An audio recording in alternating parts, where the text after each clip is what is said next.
2019 CM అభ్యర్థిగా నారా బ్రాహ్మణి. తెలుగుదేశంలో family లీడర్ల హవా నడుస్తోంది. ఇప్పటికే సీఎం చంద్రబాబు తనయుడు లోకేష్ మంత్రిగా కొనసాగుతుండగా వియంకుడు బాలయ్య ఎమ్మెల్యేగా ఉన్నారు. ఇక వచ్చే ఎన్నికల్లో ప్రచారం కోసం నందమూరి ఫ్యామిలీని కూడా రంగంలోకి దించాలని చంద్రబాబు అనుకుంటున్నారట. ముఖ్యంగా జూనియర్ ఎన్టీఆర్ను ప్రచార రంగంలోకి దింపాలనుకుంటున్నారట. అయితే 2019 ఎన్నికల్లో మళ్లీ తానే సీఎం అభ్యర్థి అని ఇప్పటికే ప్రకటించారు.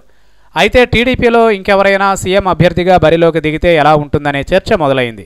ఈ నేపథ్యంలో ఓ ఆన్లైన్ సర్వే మాత్రం ఆశ్చర్యకరమైన రిజల్ట్ ఇచ్చింది. 2019 ఎన్నికల్లో టీడీపీ గెలిస్తే ఎవరు సీఎం అయితే బాగుంటుందని అనే ప్రశ్నకు నెటిజన్లు అత్యధికంగా చంద్రబాబు కోడలు బ్రాహ్మణికే ఓటేశారు.